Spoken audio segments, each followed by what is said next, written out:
Akin pong babasahin ang mga salita ng Diyos dito po sa 2 Corinthians chapter 10 verses 1 hanggang sa verse 6. Agsipot ta babalang mat, tawatat iti panagtakdan tayo, ta kas pamadaya tayo kaditi sa sauti ako. Study ko na i verse 1 i 2 Corinthians chapter 10. Akong si Pablo, nang sabi ng ilan, ay mapagpakumbaba at mabait kapag kaharap ninyo, ngunit matapang kapag wala riyan, ay nakikiusap sa inyo, alang-alang sa kababaang loob at kabutihan ni Kristo. Ipinapakiusap kong huwag ninyo akong piliting magsalita ng mabigat pagdating ko riyan.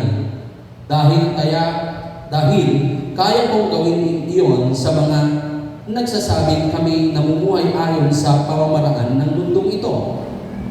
Kung nabubuhay man kami sa mundong ito, hindi naman kami nakikipaglaban ayon sa pamamaraan ng mundong ito. Ang sandata namin ay pakipaglaban. Sa pakipaglaban ay hindi makamundo, kundi ang kapangyarihan ng Diyos na nakakapagbagsak ng mga utang. Sinisira namin ang mga maling pangangatuwiran. Ginagapi namin ang lahat ng pagmamataas laban sa kaalaman tungkol sa Diyos. At binibihag namin ang lahat ng isipan upang matutong sumunod kay Kristo. Kapag lubos na ang inyong pagsunod, nakahanda kaming parusahan ang lahat ng mga ayaw sumunod. Dakila ka, O Diyos, sa inyo pong mga salita na amin pong nabasa ngayong oras pong ito, mangusap ka at ang iyong pong katotohanan ang maibigay sa amin ngayon sa pangalan ni Jesus. Amen. Kapanandaliang panahon ay ating pong mapapakinggan ang mensahe ng Diyos ngayong araw.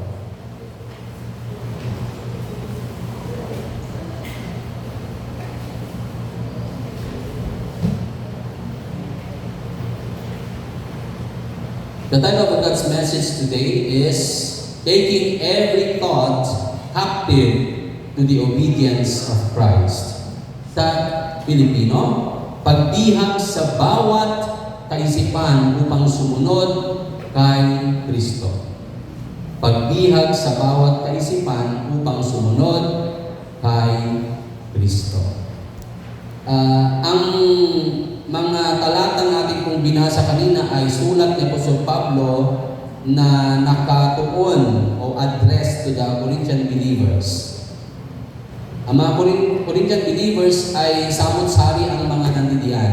Ay mga businessmen, diyan nagtitipunan dagiti businessmen, nagtitipunan dagiti philosophers, nagtitipunan dagiti teachers, nagtitipunan dagiti kakalaing na tattao.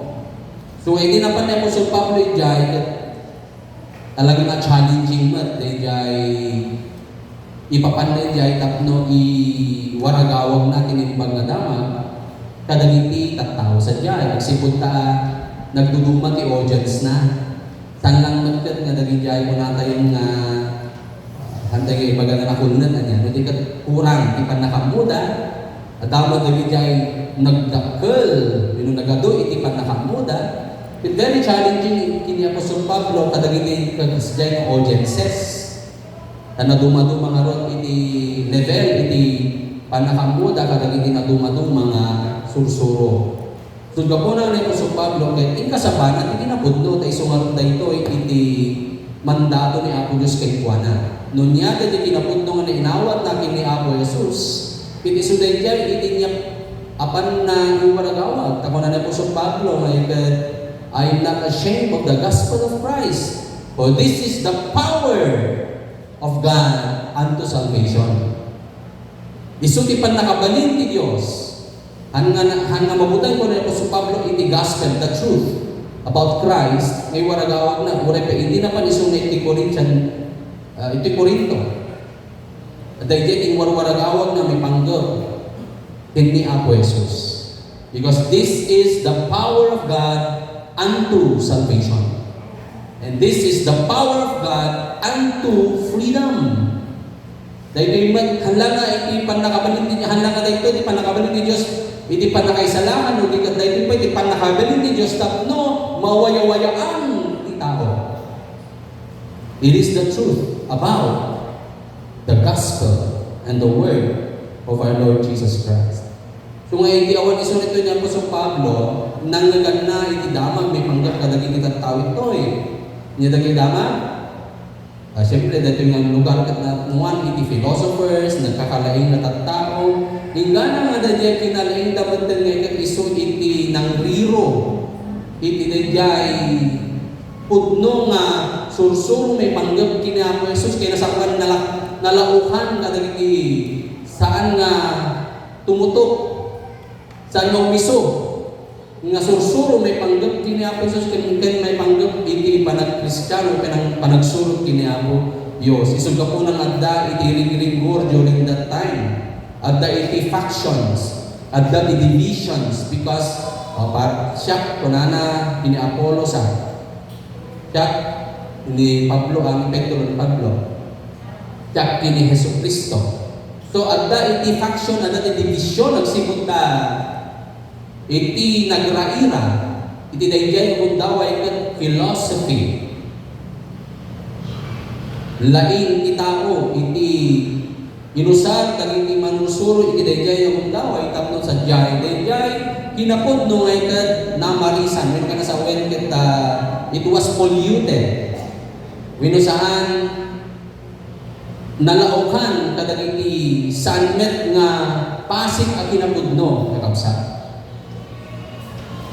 Kaya si Apostol Pablo dito, nagsulat po siya sa mga Corinthian believers upang sa ganon ay kanyang makorekt. Tingnan natin si Apostol Pablo, talagang meron po siyang puso sa church.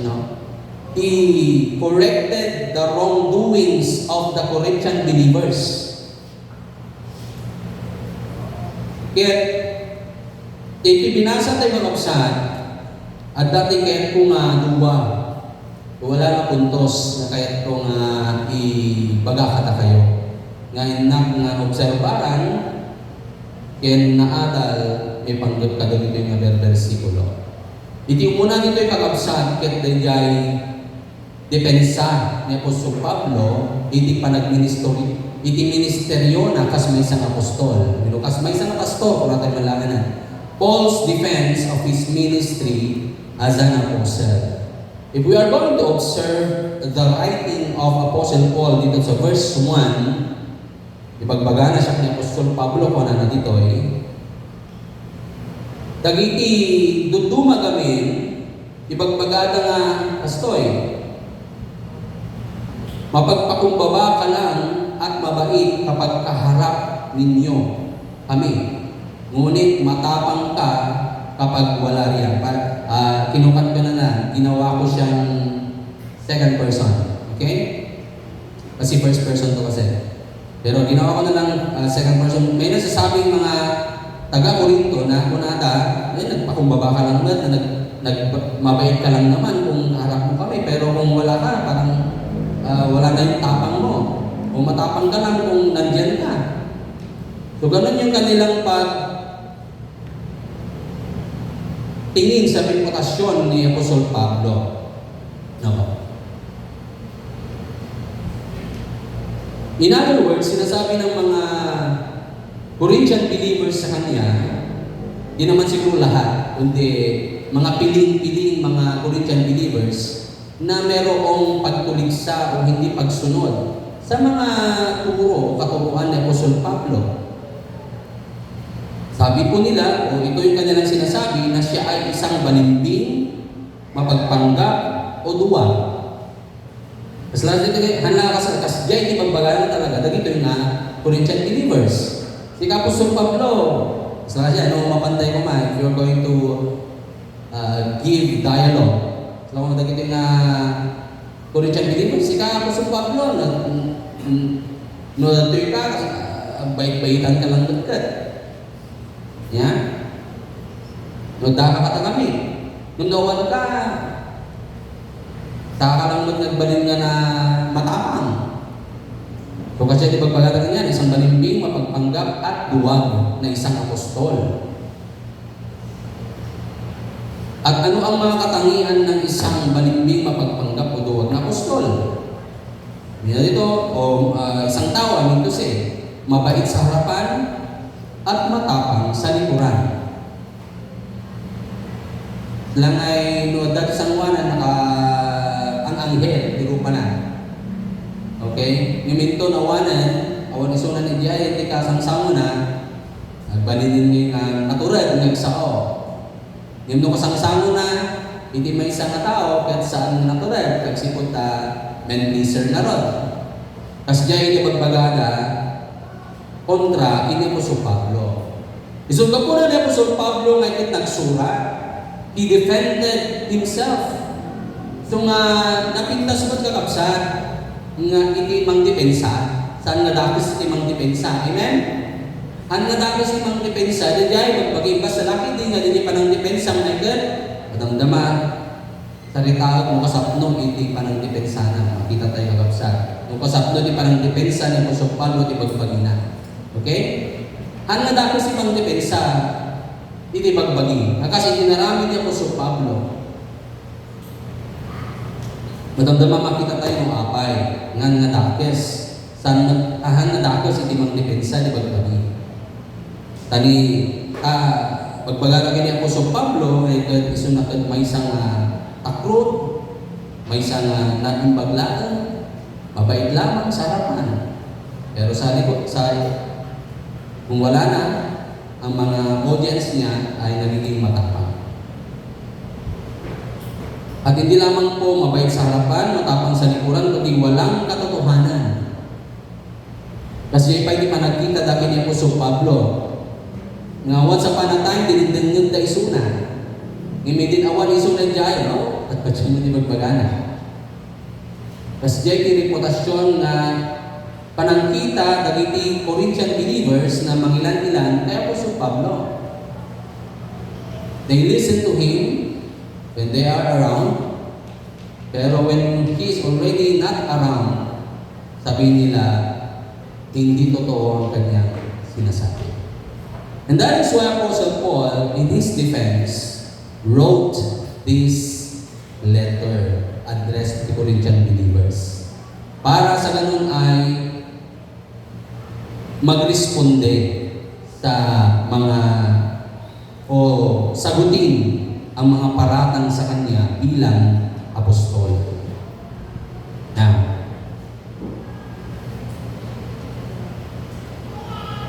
dito sa verse 2, tignan natin yung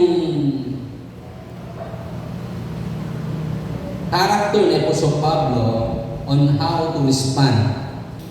Sabi sa verse 2, ipinapakiusap kong huwag ninyo akong piliting magsalita ng mabigat pagdating ko riyan.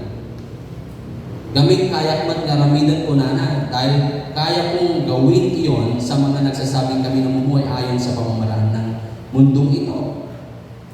So anda iti kapasidad ni Apostol Pablo nga sumbatan dagito yung natatao. Ngayon iti pakiusap na hantak na tumaang ako. Pilitan ngagsao iti nadadagsan. Kuna na dito Isod ka po na makita tayo na Apostol Pablo, even though he is being accused of being not of being fearful, of being hindi makatotohanan, ang kanyang pagtugon is meron siyang pong application and exercise of self-control. The exercise and application of self-control. And that is a wonderful character of Paul. Amen? Pintas din yung karakter ng Apostol Pablo. The application and exercise of self-control. And this is my note dito sa verses 1 and verses 1 and 2. And I quote, may puntos si Apostol Pablo sa kanyang pagdepensa sa kalagayan niya bilang apostol na nagkahasik ng aral tungkol kay Kristo. Hindi niya ito konektado ito sa reputasyon ng pagpapalaganap ng mabuting balita ni Kristo at pagkapi sa lahat ng pagmamataas laban sa kaalaman tungkol sa Diyos. Ito yung sinasabi ko kanina kung bakit Apostle Paul responded at hindi po niya pinalampas. Why? Kasi konektado na ito sa reputasyon ng pagpapalaganap ng mabuting balita. Meron ng makiri na nangyayari. People are mocking God. And take note, these are Christians too. They are mocking the truth about God. Kaya bilang isang mabuting pastol na si Apostol Pablo, madinay nga madagaran na gay. Ano kaya nga palampasan nagsipunta, they are already mocking God. And that is why he responded. Gayunpaman, kapansin-pansin ang kababaang loob na taglay niya. Isang alagad ni Kristo na isinasantabi ang personal na pamamaraan o yung makamundong paraan upang labanan ang maling ideya ng iba tungkol sa alagad ng Diyos at sa Diyos mismo. Isang alagad ng Diyos na ang isipan ay bihag ni Kristo na handang sumunod sa Kanya. So ganun po si Apostol Pablo. Ganun po yung kanyang pong karakter bilang isang apostol. Though meron pong paratang sa kanyang pagbabahagi ng salita ng Diyos, kanya pong may responde po siya na meron pong pagpipigil ng sarili. Amen? Now, mga kapatid, nasubukan ba na natin na paratangan? Bilang isang Kristiyano, paano natin ito niresponde? Paano po tayo magresponde kung tayo pinaparatangan? Siguro marahil dahil sa ating magiging isang tao, pati rin ako, hindi po excuse. May mga pagkakataon din na talagang agburad-mad itara. Nya. Bumatumod, tipis-pis tayo magduduma. Nya. Yun pumudot, nagiging pilit-pilit nga wala tayo. Aglalo na din na dengag tayo ngayon at saan ngayon nga gusto. Nudi ka pasig nga kinaulbod, may panggap kanyam. May panggap kanya. May panggap kanya tayo. So it is given na tayo at mabalingkat kayo nga agburag daging itantara tayo. Then matake note, kakabsat, side note, handag ka na dagas iti agungan. Tapunana, agungot ka, kung saan ka mga agbasol. So nga, may palubos po agungot iti Kristiyano. Sino tingin niya iti ang agungungan? Sino? Pisan kinyayo nga agungungan. Awan, maglaki din. Amin tayo sa nakapadas iti nga agungot. Even Jesus Christ Himself, when He went to the temple, He got angry. Hindi pa na, anya ini napasama ng Jai? Dagi Jai, pag tailakpon kami, naramit naman di templo kami na niya nga pag business area. Kasi lakong baga, dinadaalan naman din Jai, kunatan niya sanctity templo. So, ang Apostol Pablo ay ako Jesus, kung na di ba dati templo, itiso iti balay, iti kararag. Iso nga dagigay, tables of dagigay money changers and so on and so forth, and dagigay aglalako ni Jai, imbura-burakit na. Kasi tayo siguro makakita dyan, nasangkuhan kaya kailangan tayo doon. Imbura-burakit naman tan, imbala-bala naman tan, dagigay, pagtagila ko dan. No, at dati di siguro mabalik ko na doon. Dati ba din ko na na nasantuan na tao? Nga matati, rason.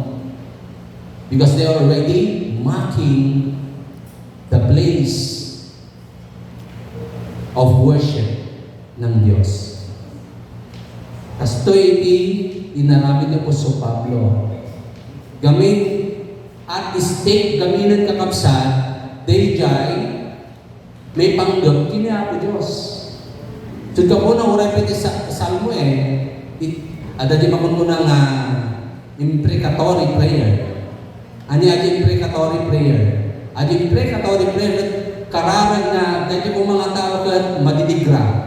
Di mabalik magayab. At dati rason na ng aping natin imprecatory prayer. Gamit-gamit ng tao, they are already mocking the Holy God. No aping natin imprecatory prayer.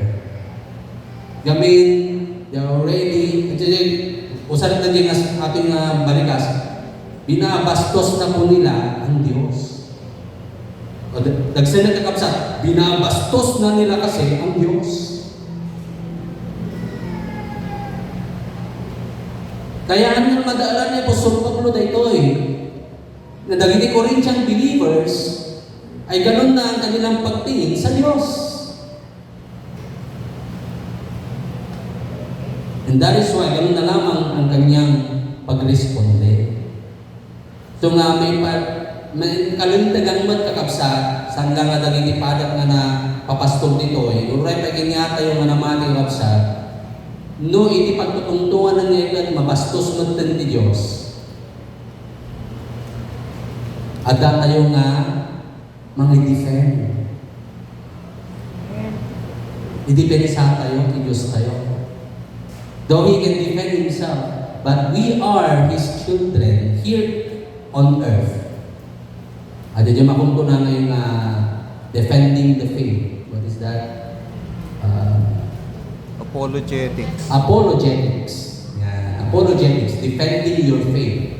Defending your faith about God. That is apologetics. Pero tingnan natin kung paano yung mode o paano nagresponde si Apostol Pablo.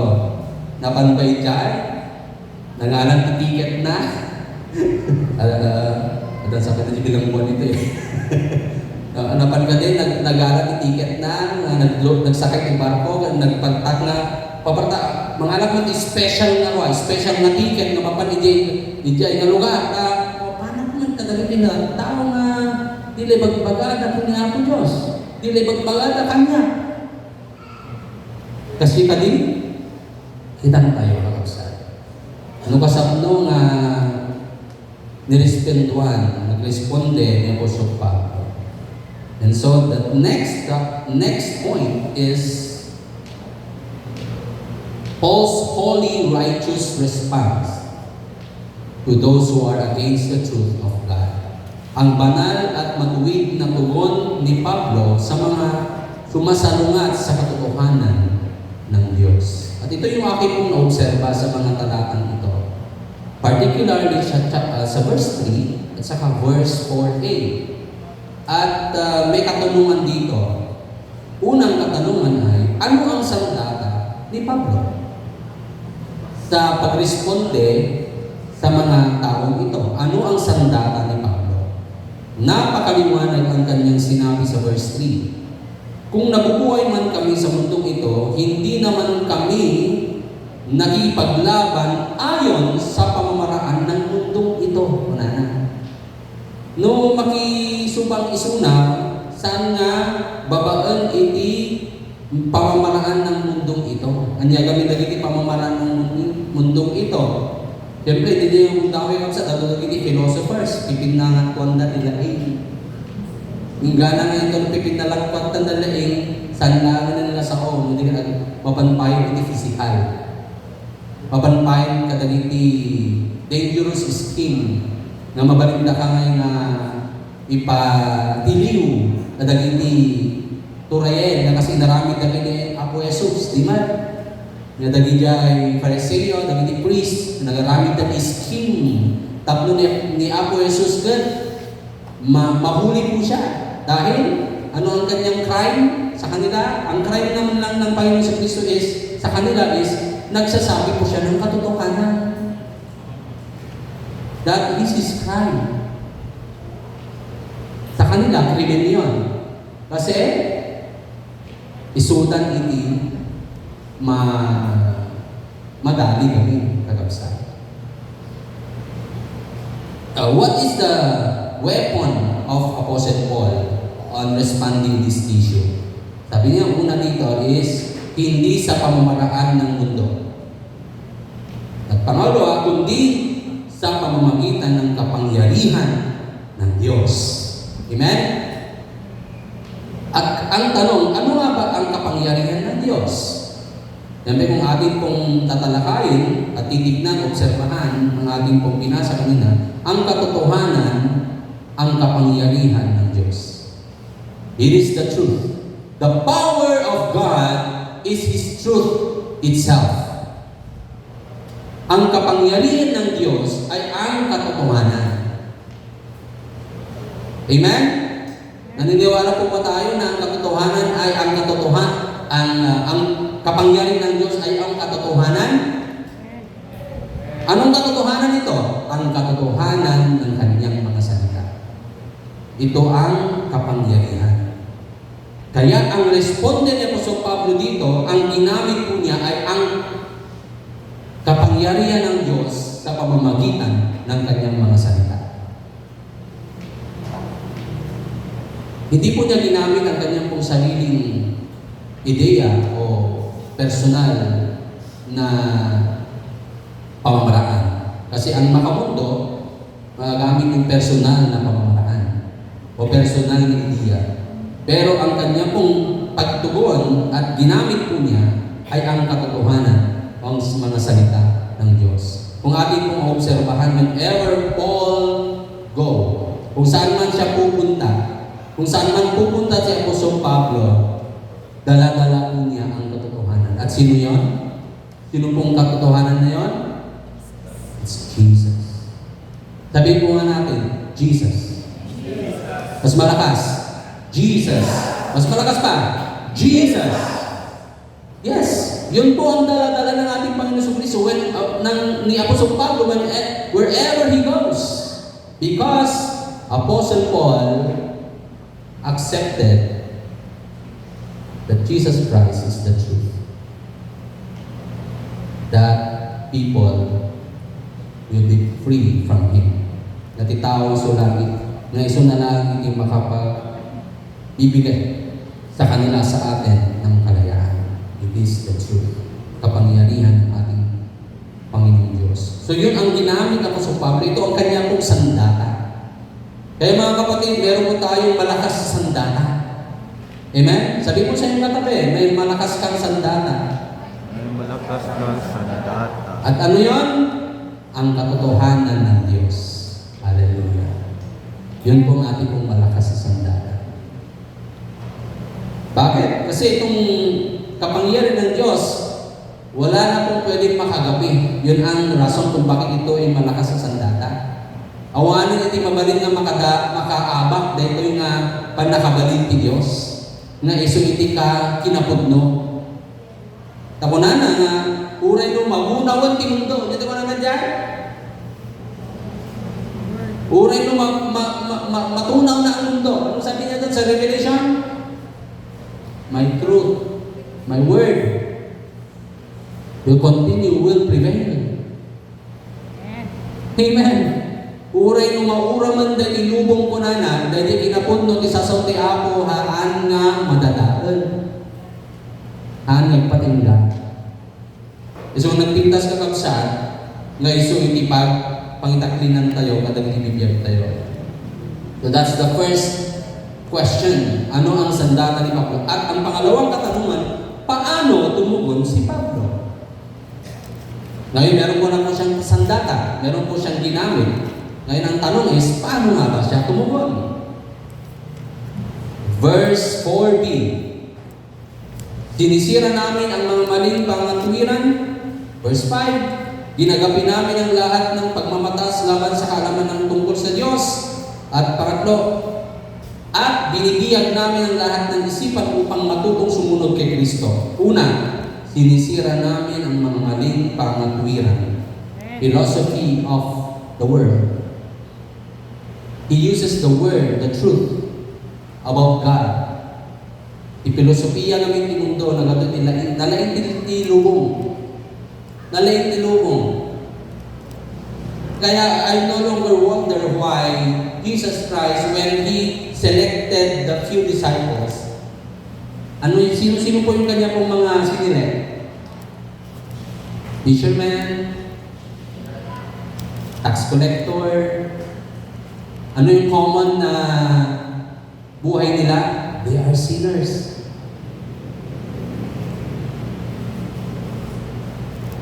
Yun ang pinili niya. Kaya sabi ako sa Pablo, pinili niya, ang Diyos pinili niya yung mga mangmang para mapabainan, dagiti, nasisiri. Amen? Ngayon naman kinasaon kagabsat nga, no datayon ket pinili ti Apo, tapno iwaragawag natin ang imbag na damag, kung na naman siya sabi ako, study to show thyself approved unto God, a workman that needed not to be ashamed, rightly dividing the truth. Amen? Pero, ang katotohanan ay, pinili ng Diyos yung mga mangmang para mapabainan daging nasisirit ko na nandito eh. Sinisira namin ang mga maling pangatuwiran ng mata. So yun ang kanyang unang pagtugon. Pangalawa is, ginagabi namin ang lahat ng pagmamataas, pride, laban sa kaalaman tungkol sa Diyos. Ang tao kasi, nung dumagami ngayon masubraan dami panggap na di panakamuda kiniya po Diyos. Nga dali pa nang panakasubra, hindi pa nagpanunod dami panggap kiniya po Diyos. Kat ang nagtan nga pasin yung kinapudno, dahil ibagbaga, iti may isang manursuro, mga kasaba. Kapunta ada iti pride. Ano doon? Amutay nga iti pride kakabsat, iti surutan na kada iti personal. Personal na pangatwiran, personal na pangangaral, personal na kaisipan at idea na hindi na ito o sumasalungat na kung ano ang sinasabi ng salita ng Diyos. Kaya nga sa pangatlo na pagtugon na po sa Pablo is ito. Ito na po yung very important na aking pong sasabihin sa atin ngayong umaga. At binibihag namin ang lahat ng isipan upang matutong sumunod kay Kristo. Yung salitang binibihag, sabi nga natin binibihag. Alam niyo yung bihag, at dabagaway natin diyan may isang motibo, kung ino na bihag. Diyan ay tinukan ng bihag. Adipan. Ino na natiliw, bihag kita, natiliw ka. Okay? So hawak kita sa leeg, parang ganun, no? If you're going to look at it. Binibihag kita, nabihag ka. Kahit niya po so Pablo kastoy, kahit na nga maipakita ka dagiti namati kakapsan. Na datayo kat masapol na magiging bihag tayo. Maging bihag ang ating pong kaisipan upang matutong sumunod kay Kristo. Ibig sabihin nito, kung hindi po bihag o hindi po nabibihag ang ating pong kaisipan, mahirap po tayong sumunod kay Kristo.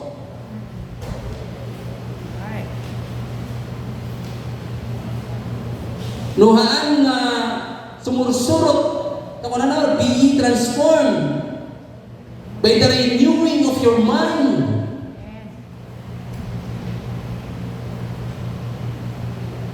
Be ye transformed by the renewing of your mind. Nagsisimula po doon sa ating pong kaisipan.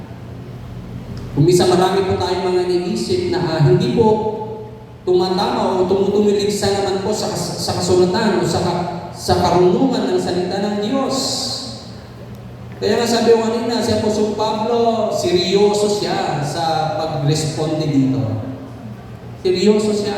Bakit? Kasi alam niya na kung magpapatuloy ang mga tao ito sa ganitong maling pangangatwiran, mawawala po sila sa kanilang pananampalataya. Kaya mga minamahal, napakahalaga ng ating pong mga isipan ay maging bihag ni Kristo upang matutong sumunod kay Kristo. Ngayon, sinasabi na po sa Pablo dito, binibihag namin. Okay? First person kasi, sabi niya, binibihag namin. Right? Binibihag ko ang kaisipan, ang lahat ng kaisipan. So sinasabi na po sa Pablo dito, very important na ang mga alagad ng Diyos, ang mga nakikinig ay mabihag sila sa katotohanan. Amen? So ka po nakakabsat, kung meron pong nag-aaral dito, nagbibigay ng katuruan dito sa harapan ng pulpito, o dyan sa harapan during the Sunday school, especially that these teachings and preachings are based of what the Bible says.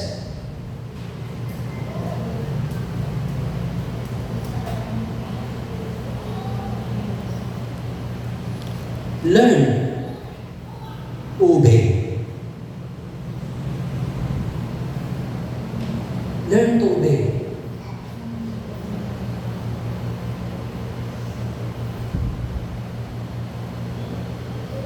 Kung ano yung sinasabi po ng salita ng Diyos. Kasi kaming mga tagapagsalita, kaming mga nagtuturo ng salita ng Diyos, malaki po yung accountability po namin. Mga preachers, mga teachers of the Word, malaki po ang responsibility na accountability natin dito eh.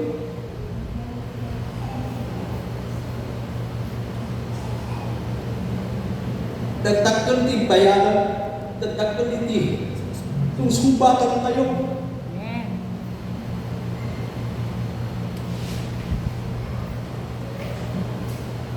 Dagdag ko din sumbatan. Tatagag sa sawo, tatatag ka na sumbatan kanya mo, Diyos. If I'm not teaching the Word, if I'm not teaching the truth, sumbatan din kanya mo, Diyos.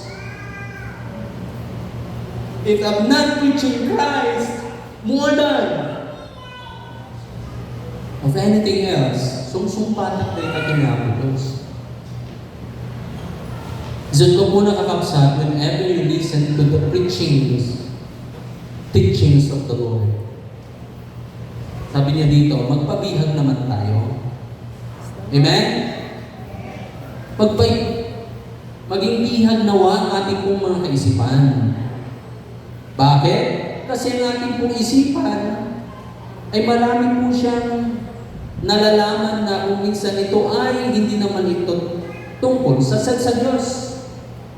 Kaya, ibigyan po kayo ng sa huling sandali ng aking pong pagsasalaysay ng salita ng Diyos. Just a short thing.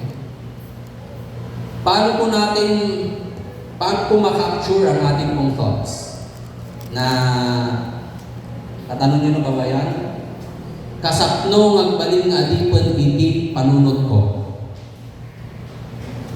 Okay? Tanong kami kakapsat, nagligan nagpadipan ti panunod tayo. Kadalang ipaganti naganak mo tunod, dumay ka so yung umpay, di ba? Subang ng umpay. Kaya di panunod mo, pipinda sa ato di panunod mo, kinyam.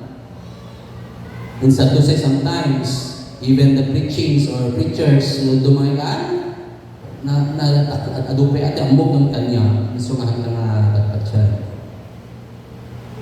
Now, how are we going to put our thoughts into captivity sa ating Panginoon? Una, submit all thoughts to scrutiny. Nagkanasawan na ito eh.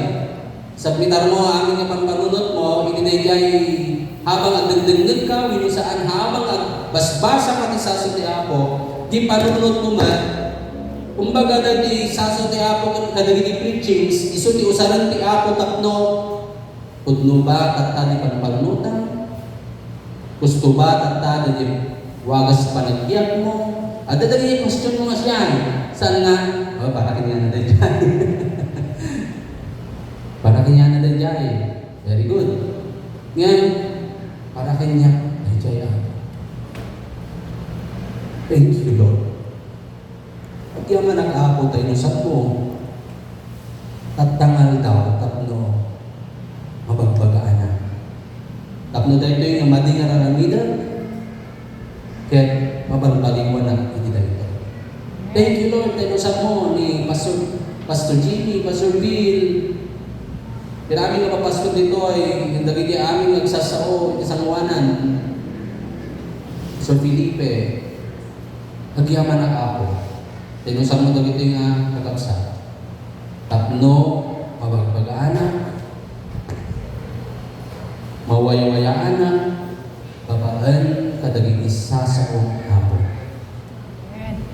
We are but the heralds, the mouthpiece of God. Amen? Kito daman iti magbalag tata na saan nga awan dito ay sasaw ti ako. Umuna, kung nagtatayan, accountable ang kini ako Diyos. Kito daman iti naibagak na isawang ko tata na saan nga ang awan dito sasaw ti ako kas kadagiti Bereans. They are so responsible of their faith. Idinalpas na nagsaw ni Apostol Pablo, ang dinarami ng Berean believers. They went to the scriptures, yet binasa da. Hinita da. No gusto mo lang ibagbagan ni Apostol Pablo, and they found out that what Paul is saying is true. So kapunan no daman itinibagak ng madi, we know saan nga gusto, that is my accountability sa Diyos. But your responsibility and accountability also is to seek the truth.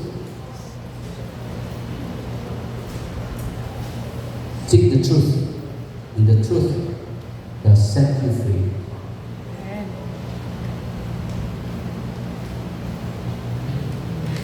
Accountable din. So, submit all thoughts to scrutiny.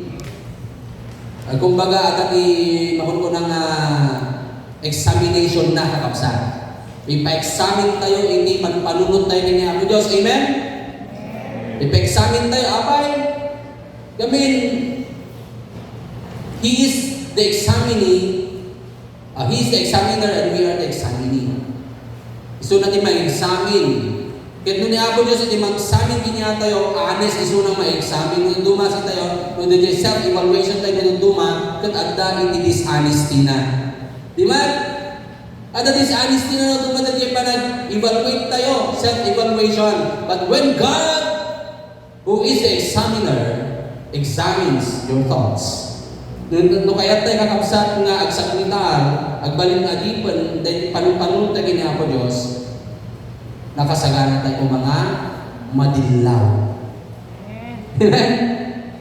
Nakasagana tayo mga madilaw.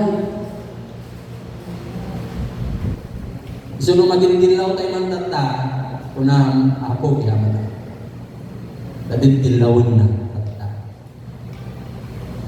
At dahil yung mga katatayon, no damang dindilaw. No damang dindilaw kanya, agyaman ka, ta, ay ayatan na ka, dimang dindilaw kanya. Amen? Yan, nagladinag ko may isa na tao na awan pulos iti mang dinlaw kanya na.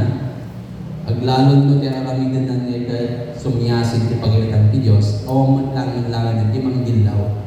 Kanya na. So nga nagasat ka kapsat, no damang dilaw kanya. Kung naman di ka, jay kaabay mo, nagasat ka,